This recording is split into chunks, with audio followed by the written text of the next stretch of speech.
അപ്പോൾ നമ്മളിന്ന് തകർക്കാൻ പോകുന്നത്, അതായത് ചാർട്ട് ബ്രേക്ക് ചെയ്യാൻ പോകുന്നത് സ്വാൻ എനർജി ലിമിറ്റഡിൻ്റെ ചാർട്ടാണ്. ഇപ്പോൾ നിങ്ങൾക്ക് ഓൾറെഡി അറിയാം ഇത് 0.55% താഴോട്ട് ഡൗൺ ആണ്. പക്ഷേ എന്തുകൊണ്ട് ഡൗൺ ആയി, എങ്ങനെ ഡൗൺ ആയി, ഇപ്പോൾ ഇവിടെ എത്തി നിൽക്കുന്നു, വാങ്ങിച്ചവർ എന്ത് ചെയ്യണം, ഇതെല്ലാവർക്കും പലർക്കും സംശയം കാണുമല്ലോ. അതിന് ബൈ എടുക്കണം. അപ്പം അത് നമുക്ക് A to Z കാര്യങ്ങൾ നമുക്ക് ചാർട്ട് ബ്രേക്കിംഗ് നമ്മൾ പറയാറുണ്ട്. അതിന് മുമ്പ് തന്നെ നമ്മൾ ഈ ഒരു ചാർട്ട് നമ്മുടെ ടെലിഗ്രാം ഗ്രൂപ്പിൽ, നമ്മുടെ ചാനൽ ഡിസ്ക്രിപ്ഷനിലെ ടെലിഗ്രാം ഗ്രൂപ്പിനകത്ത് നമ്മൾ ഇട്ടിട്ടുണ്ട്. പക്ഷേ ഒരിക്കലും വിചാരിക്കില്ല അത് കോൾസ് കൊടുക്കുന്ന ഒരു ചാനലാണ്. പുതിയതായിട്ട് കാണുന്നവരോടാണ് പറയുന്നത്. നമ്മുടെ ഫാമിലിയിലുള്ളവർക്ക് അറിയാം അത് പെയ്ഡ് ആയിട്ടൊന്നും അല്ല, നമ്മൾ ഫ്രീ ആയിട്ട് തന്നെ ആൾക്കാർക്ക് ഇപ്പം എനിക്കറിയാവുന്ന പ്രൈസ് ആക്ഷൻ പിന്നെ എല്ലാവരും പരസ്പരം സഹകരിച്ച് പഠിച്ച് മുന്നോട്ട് പോവുകയാണ് ചെയ്യുന്നത്. അപ്പം അതെല്ലാം അവിടെ നിൽക്കട്ടെ, ഒത്തിരി പറഞ്ഞ് ബോറടിപ്പിക്കുന്നില്ല. അപ്പോൾ നമുക്ക് ഇതിനകത്ത് കുറച്ച് കാര്യങ്ങൾ നമുക്ക് നോക്കാം. ഇത് 2012 റേഞ്ച് മുതൽ താഴോട്ട് വാങ്ങിക്കുകയെ 2012 മുതലുള്ളൊരു ചാർട്ടാണ്. ഇപ്പോൾ ഓൾറൗണ്ട് ഒരു അപ് ട്രെൻഡാണെന്ന് നമുക്കൊന്നും വരയ്ക്കാതെ തന്നെ മനസ്സിലാകുന്നില്ലേ, വളരെ സിമ്പിളല്ലേ. അപ്പം ബാക്കി കാര്യങ്ങൾ നോക്കാൻ നേരത്ത് ഇത് കണ്ടാൽ നിങ്ങൾക്ക് ഉപകാരപ്പെടും ഈ ഒരു വീഡിയോ. അപ്പോൾ എനിക്ക് ഗ്യാരണ്ടി തരാൻ പറ്റും. ഒരു എൻട്രി അല്ലെങ്കിലും ഞാൻ തന്നെ പറയാറുണ്ട്, ഒരു എൻട്രി സെഷനും നമ്മൾ കൊടുക്കാറില്ല. എൻട്രി അല്ലെങ്കിൽ പോലും നിങ്ങൾക്ക് എപ്പോഴും പഠിക്കാൻ വേണ്ടിയിട്ട് നിങ്ങൾക്ക് ഉപയോഗിക്കാം. നിങ്ങൾ പഠിക്കാൻ വേണ്ടി എടുക്കുന്ന സമയമൊന്നും ഒരിക്കലും നിങ്ങൾക്ക് നഷ്ടം വരത്തില്ല. ഇന്നല്ലേ നാളെയല്ല മറ്റന്നാൾ ഉപകാരപ്പെടും. പക്ഷെ ഒരിക്കലും നഷ്ടം വരത്തില്ല നമ്മുടെ അറിവുകൾ. അപ്പോൾ അതാണ്ട് ഇങ്ങനെ ഒന്ന് എനിക്ക് ആ ഒരു മൊബൈൽ വരയ്ക്കുന്നതിന് ഇച്ചിരി ബുദ്ധിമുട്ടുണ്ട്, കുഴപ്പമില്ല.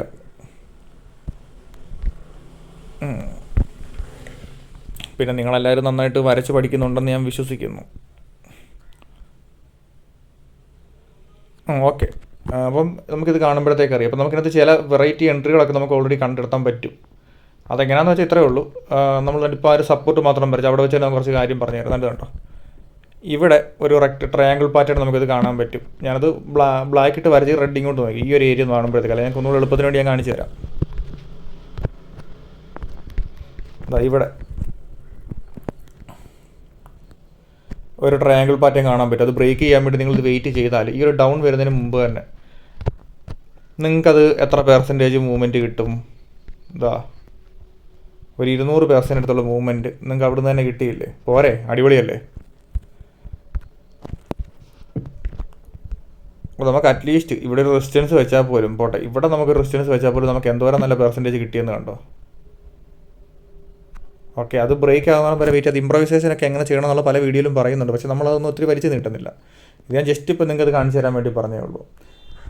പിന്നെ ഞാൻ ഇതൊന്ന് റിമൂവ് ചെയ്യുന്നു. പിന്നെ നമുക്ക് ഇതിൻ്റെ റെസിസ്റ്റൻസ് വരയ്ക്കണമല്ലോ. റെസിസ്റ്റൻസ് നമ്മൾ ഇങ്ങോട്ടൊന്ന് വരയ്ക്കുന്നു. എന്ത് ചെയ്യും, ഇങ്ങോട്ട് വരച്ചു. സിമ്പിളല്ലേ. ഇത് കാണുമ്പോഴത്തേക്ക് അറിയാം ഇവിടെ ഒരു ചാനൽ ബ്രേക്ക് ഔട്ട് നടന്നിട്ടുണ്ടെന്നുള്ള കാര്യമൊക്കെ. അപ്പോൾ ഇതിനകത്ത് നമുക്ക് വേറൊരു എൻട്രി ഒക്കെ നമുക്ക് കണ്ടെത്താൻ പറ്റും. ഇത് കണ്ടോ, ഇവിടെ വേറൊരു ട്രയാങ്കിൾ പോലത്തെ ഒരു പാറ്റേൺ നമ്മളിത് വരച്ചാൽ, അല്ലെങ്കിൽ ഒരു ഹൊറിസോണ്ടൽ ബ്രേക്ക് ഔട്ട് ഇതുകൊണ്ട് അത് ബ്രേക്ക് ഔട്ട് നടന്നു. ഇത് വീണ്ടും പറയുന്ന പുതിയ ആൾക്കാർക്ക് ഉപകാരപ്പെടാൻ വേണ്ട, കാരണം ഞാനതാ പറഞ്ഞാൽ കാണുന്നതുകൊണ്ട് നഷ്ടം വരത്തില്ലെന്ന്. ഇവിടെ കണ്ടോ നല്ലൊരു വിക്ക് വന്നേക്കുന്നത്, ഒരു സപ്പോർട്ട് ഏരിയ വന്നേക്കുന്നതിനർത്ഥം ഇവിടെ താഴോട്ട് പോകാൻ ശ്രമിച്ചിട്ട് ബയ്യേഴ്സ് അവിടെ മുകളിലോട്ട് കൊണ്ടുപോയെന്ന് അതിനർത്ഥം. അപ്പോൾ നമുക്ക് ഈ ഒരു 2 പോയിന്റ് കിട്ടുമ്പോൾ തന്നെ, ഈ കാണുന്ന 2 പോയിന്റ് കിട്ടുമ്പോൾ തന്നെ ഈ 2 പോയിന്റ് കിട്ടുമ്പോൾ തന്നെ നമുക്ക് അവിടെ റെസിസ്റ്റൻസ് അവിടെ മാർക്ക്. അപ്പോൾ ആ റെസിസ്റ്റൻസ് വരെ നമുക്ക് അറ്റ്ലീസ്റ്റ് പ്രോഫിറ്റ് റൺ ചെയ്യിക്കാമല്ലോ. അപ്പോൾ നമ്മളത് റണ്ണ് ചെയ്യിക്കുമെന്ന് തന്നെ സങ്കല്പിക്കുക. ചുമ്മാ സങ്കല്പിക്കാമല്ലോ, സങ്കല്പിക്കുന്നതിന് ക്യാപിറ്റൽ വേണ്ടാത്തതുകൊണ്ട് നമുക്ക് എല്ലാവർക്കും സങ്കല്പിക്കാം. അപ്പോൾ ഇവിടെ ഒരു 200%-അടുത്ത് ഒരു 150% അടുത്തൊരു മൂവ്മെൻറ്റ് ആ ഒരു റെസിസ്റ്റൻസ് വരെ കിട്ടുന്നുണ്ടോ. പോട്ടെ, അന്ന് വാങ്ങിച്ചിട്ട് കൃത്യമായിട്ട് ഹോൾഡ് ചെയ്ത് കൃത്യമായിട്ട് നമ്മളൊരു പ്രൈസ് ആക്ഷൻ തന്നെ ഫോളോ ചെയ്ത് പോയിരുന്നെങ്കിൽ തന്നെ എന്തോരം നല്ല മൂവ്മെൻറ്റ് കിട്ടിയേനെ. പക്ഷേ വാങ്ങിച്ചിട്ടില്ലാത്തൊരു വിഷമിക്കേണ്ട, പുതിയ എൻട്രി കിട്ടിയിട്ടുണ്ടോ നമുക്ക് നോക്കാം. അപ്പോൾ അതാണ് ഇവിടെ ഒരു ബ്രേക്ക് ഔട്ട് നടന്നിട്ടുണ്ടെന്നല്ലേ പറഞ്ഞത്. അപ്പോൾ അതൊരു ബ്രേക്ക് ഔട്ട്, നല്ലൊരു ബ്രേക്ക് ഔട്ടാണോ നമുക്കിങ്ങനെ മനസ്സിലാക്കാം. ഇവിടെ ഒരു ബ്രേക്ക് കിടന്നു, ഇവിടെ ഒരു ചെറിയ റീടെസ്റ്റ് പോലെ വന്നിട്ടുണ്ട്, നല്ലൊരു അപ്പ് മൂവ്മെൻറ്റ് വന്നു, സപ്പോർട്ട് ഏരിയയിലോട്ട് താന്ന് പോയിട്ട് ഇവിടുന്ന് നല്ലൊരു ബൈയിങ് പ്രഷർ മുകളിലോട്ട് വന്നിട്ടുണ്ട്. വീണ്ടും അവിടെ കിടന്ന് ഇങ്ങനെ താന്ന് കളിക്കുക. അപ്പോൾ എന്താ അവിടെ പ്രശ്നം, അവിടെ ഒരു റെസിസ്റ്റൻസ് കിടപ്പുണ്ട് മുകളിൽ. അപ്പോൾ നമുക്കത് എങ്ങനെ മാർക്ക് ചെയ്യാൻ പറ്റും. ഇവിടെ നമുക്കൊരു ഹൊറിസോണ്ടലായിട്ടൊരു ഇത് വെക്കാം. വേറൊരു ഹൊറിസോണ്ടൽ ലൈൻ നമുക്ക് ഇങ്ങോട്ട് പ്ലോട്ട് ചെയ്യാം. അപ്പം ഇനി ഇതിനകത്തുള്ള മൂവ്മെൻറ്റ് എങ്ങനെയായിരിക്കും, ഇച്ചിരി താഴോട്ട് ഇങ്ങനെ വന്ന് വീണ്ടും മുകളിലോട്ട് ഇങ്ങനെ വന്നിട്ട് ഇനി ഒരു ബ്രേക്ക് ഔട്ട് വരാനാണ് ചാൻസ്. അങ്ങനെ വന്നാലേ നമുക്ക് വലിയ ഗുണമുള്ളൂ. അല്ലാതെ പറഞ്ഞ് ചാടിക്കറി ആരും വാങ്ങിക്കല്ലേ. അപ്പം ആ ഒരു ബ്രേക്ക് നടന്നിട്ടുണ്ടെന്നുണ്ടെങ്കിൽ ഒന്നുകൂടെ ബെറ്റർ ആയിരിക്കും. അല്ലെങ്കിൽ ഒരു നെഗറ്റീവ് കേസ് എന്ന് പറയുമ്പോഴത്തേക്ക് എപ്പോഴും തന്നെ ഇങ്ങനെ താഴോട്ട് ഇങ്ങനെ പോകുന്നതായിരിക്കും. താഴോട്ട് വന്നാൽ അടുത്തൊരു സപ്പോർട്ട് കണ്ട് ഇവിടെ പലതും ഉണ്ട്. പക്ഷെ ഈ ഒരു ഏരിയ വരെ വന്നാൽ പോലും നിങ്ങൾ 700 കയറി വാങ്ങിച്ചാൽ, ചാടി കയറി വാങ്ങിച്ച് അല്ലെങ്കിൽ ഒരു ബ്രേക്ക് ചെയ്ത് താഴോട്ട് വന്നു കഴിഞ്ഞാൽ ഒരു 300 വരെ പോയാൽ പോലും എന്തോരം നഷ്ടമാണ് വരുന്നത്. ജസ്റ്റ് ഒന്ന് ആലോചിച്ചേക്ക്, കാൽക്കുലേറ്റർ ഒന്നും എടുക്കണ്ട, ജസ്റ്റ് ഒന്ന് ആലോചിച്ചാൽ തന്നെ മനസ്സിലാകുന്നില്ലേ. പക്ഷേ അങ്ങനെ വരാതിരിക്കട്ടെ, നമുക്ക് ഈ താഴെ നിന്നിട്ട് ഇങ്ങനെ വന്നിട്ട് ബ്രേക്ക് ആകുമെന്ന് വിശ്വസിക്കാം. പിന്നെ താഴെ നിന്നൊക്കെ ചിലവർ ചെയ്യുന്നൊരു ട്രിക്ക് കൂടെ പറഞ്ഞാൽ താഴോട്ട് വരും, കുറച്ച് ബൈ ചെയ്ത് പോകും. അപ്പോൾ ഇത് ആവറേജ് ആയിട്ട് ഈ ഒരു ഏരിയ വരെ ആവറേജ് ചെയ്യും, വീണ്ടും പിന്നെ മുകളിലോട്ട് പോകുന്നിടം വരെ വെയിറ്റ് ചെയ്യും. അത് അവർക്ക് അത്രയും ക്യാപിറ്റൽ അവർ റിസർവ് ചെയ്തിട്ട്, അതായത് ഒരു ഷെയറിന് വേണ്ടി ഇടുന്ന അവർ അത്രയും സ്പ്ലിറ്റ് ചെയ്ത് ബുദ്ധിപരമായിട്ട് അവരങ്ങനെ വാങ്ങിക്കുന്നവരൊക്കെ ഉണ്ട്.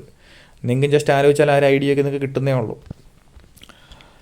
പിന്നത്തെ കാര്യം എന്ന് പറയുമ്പോഴത്തേക്ക് താഴേന്ന് വാങ്ങിച്ചവർ, ഈ താഴെ ഈ ഏരിയ എന്നൊക്കെ വാങ്ങിച്ചവരൊന്നും ആരും പേടിക്കേണ്ട ആവശ്യമൊന്നും നിലവിലില്ല. എനിക്ക് കണ്ടിട്ട് ഓൾമോസ്റ്റ് ഇത് മുകളിലോട്ട് തന്നെ പോകാനാണ് ചാൻസ് തോന്നുന്നത്. അതുപോലെ ചാൻസസ് ആണ്. അതുകൊണ്ട് എപ്പോഴും പറയുന്നത് ഒരു സ്റ്റോപ്പ് ലോസ് ഒക്കെ വെച്ചിട്ട് കയറുകയാണ്. അതായത് ലോജിക്കൽ സ്റ്റോപ്പ് ലോസ്, നിങ്ങൾ ഇതിൻ്റെ താഴെയോ അല്ലെങ്കിൽ ഇവിടോ അല്ലെന്നുണ്ടെങ്കിൽ നിങ്ങളുടെ ഒരു റിസ്ക് അനുസരിച്ചിട്ട് എൻട്രി എടുക്കുക. ചാടി കയറി വാങ്ങിക്കല്ലെന്ന് ഞാൻ വീണ്ടും പറയുന്നു. ഇവിടെ ഒരു ഡബിൾ ടോപ്പൊക്കെ വന്നിട്ട് താഴോട്ട് പോയി കഴിഞ്ഞാൽ പണി കിട്ടും. നല്ലൊരു പോക്ക് അതിന് പോകണമെന്ന് വെച്ചാൽ അടുത്തൊരു മേജർ സപ്പോർട്ട് തന്നെ ഈ ഒരു ഏരിയ 100 കിടക്കുന്നത്. 100 വരെ ഒന്നും പോകത്തില്ല. ഇവിടെ പല സംഭവങ്ങൾ റെസിസ്റ്റൻസ് എല്ലാം ഇവിടെ സപ്പോർട്ടുകളെല്ലാം ഇവിടെ കിടപ്പുണ്ട്. അത്രയ്ക്കൊന്നും വലിയ പണി കിട്ടുമെന്ന് വെച്ചാൽ നിങ്ങൾ അത് 700 പക്ഷേ 200 പോകുമ്പോഴത്തേക്കുള്ള ദൂരം ആലോചിക്കണം. അതാണ് പറഞ്ഞ സ്റ്റോപ്പ് ലോസ്. ഇപ്പോൾ ബൈ ചാൻസ് നിങ്ങൾക്ക് ഇപ്പോൾ താഴോട്ട് ഡൗൺ ആണ്, നിങ്ങളുടെ വ്യൂവിന് ഓപ്പോസിറ്റ് നിങ്ങൾ താഴേന്ന് വാങ്ങിക്കുക. അപ്പം ഇവിടെ വാങ്ങിച്ചിട്ട് നിങ്ങൾക്കാണെന്നുണ്ടെങ്കിൽ ഒരു സ്റ്റോപ്പ് ലോസ് വന്നു, അപ്പോൾ ചെറിയൊരു സ്റ്റോപ്പ് ലോസ് കയറിയാൽ നിങ്ങൾക്ക് അത്രയ്ക്ക് വലിയ നഷ്ടം വരത്തില്ല. പിന്നെ ട്രേഡിൽ കയറുമ്പോൾ സ്റ്റോപ്പ് ലോസ് ഇല്ലാതെ കയറുന്നതിനെപ്പറ്റി അത് ചിന്തിക്കാനേ പാടില്ല. ഓക്കെ, ട്രേഡിൻ്റെ കാര്യമാണ് ഞാൻ പറയുന്നത്. Trade, option trade, futures trade, മറ്റേ സ്വിംഗ് ട്രേഡിങ്, ഇൻട്രാഡേ ട്രേഡിങ്, ഇതിൻ്റെ കാര്യം, ലോങ് ടൈം ഇൻവെസ്റ്റ്മെൻറ്റിൻ്റെ കാര്യത്തെപ്പറ്റി നമ്മളധികം സംസാരിക്കുന്നില്ല. ഇപ്പം നമ്മൾ ബേസിക് പ്രൈസ് ആക്ഷൻ വെച്ചിട്ടുള്ള സ്വിംഗ് ട്രേഡിനെ പറ്റി മാത്രമേ പറയുന്നുള്ളൂ. പക്ഷേ നമ്മുടെ ചാനലിനകത്ത് സ്വിംഗ് ട്രേഡിങ് പറയുന്നത് 2 ആഴ്ച ഒരു ദിവസത്തെ കാര്യമൊന്നുമല്ല. എന്ന് ടാർഗറ്റ് ആകുന്നു അന്ന് വാങ്ങിക്കുന്നതിൻ്റെ കാര്യം, എന്ന് സ്റ്റോപ്പ് ലോസ് എടുക്കുന്ന അന്ന് നഷ്ടത്തിൽ സെല്ല് ചെയ്യുന്നതിൻ്റെ കാര്യം പറയും. പിന്നെ ഇംപ്രവൈസേഷൻ അങ്ങനത്തെ കുറച്ച് കാര്യങ്ങളൊക്കെ നമ്മൾ പല ബുക്കുകൾ വായിച്ചതും പലയിടത്തു നിന്നുള്ള അറിവുകൾ എക്സ്പീരിയൻസ് വെച്ചിട്ട് നമ്മൾ പല കാര്യങ്ങളും പറയുന്നുണ്ട്. അപ്പം ഞാൻ പറയുന്നത് ഇത്രേ ഉള്ളൂ. ഓവറോൾ അപ് ട്രെൻഡാണ്. ഇവിടെ ജസ്റ്റ് ഒരു റീടെസ്റ്റ് എടുത്തു, ഇവിടെ നല്ലൊരു ബൈയിങ് അത് കാണുന്നുണ്ട്. അപ്പം ഈ താഴെ കളിക്കുകയാണ്. ചിലപ്പോൾ ഇങ്ങനെ ഇവിടെ വരെ വന്നിട്ട് ചിലപ്പോൾ മുകളിലോട്ട് പോകാനുള്ള ചാൻസ് ഉണ്ട്. പക്ഷേ വെയിറ്റ് ചെയ്യുക. വെയിറ്റ് ചെയ്യുന്നതുകൊണ്ട് ആർക്കും നഷ്ടം വരത്തില്ല. നിങ്ങൾക്ക് വെയിറ്റ് ചെയ്തുകൊണ്ട് ആർക്കും നഷ്ടം വന്നിട്ടേ ഇല്ല. കാരണം കൃത്യം ഒരു എൻട്രി കിട്ടാൻ വേണ്ടിയാണ് നമ്മൾ വെയിറ്റ് ചെയ്യുന്നത്. ഈ പുലി പതുങ്ങുന്നത് മറ്റേ ഒളിക്കാനല്ല കുതിക്കാനെന്ന് പറയുന്ന പോലെ നല്ല രീതിക്ക് നല്ല എൻട്രികൾ കിട്ടട്ടെ, നല്ല പ്രോഫിറ്റ് എല്ലാവർക്കും കിട്ടട്ടെ എന്ന് ആശംസിച്ചുകൊണ്ട് വീഡിയോ എല്ലാവർക്കും ഇഷ്ടപ്പെട്ടെന്ന് വിശ്വസിക്കുന്നു. നിങ്ങൾ എപ്പോഴും ചെയ്യുന്ന പോലെ തന്നെ സപ്പോർട്ട് ചെയ്യുക. ഞാനത് മാത്രമേ ഞാൻ നിങ്ങളുടെ അടുത്തുനിന്ന് ഞാൻ ആഗ്രഹിക്കുന്നുള്ളൂ. അപ്പോൾ നമുക്ക് മറ്റൊരു വീഡിയോയിൽ കാണാം.